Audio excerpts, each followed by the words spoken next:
Hello, in front of me I've got Volkswagen Golf.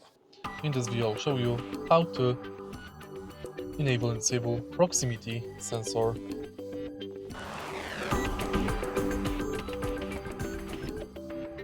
To enable proximity sensor, firstly take a look at the screen display. Now, scroll down and go to settings.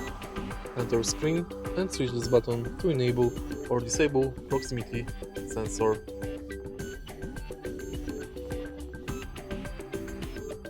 Proximity sensor is a special function in the car that detects the presence of or approach of nearby objects without any physical contact.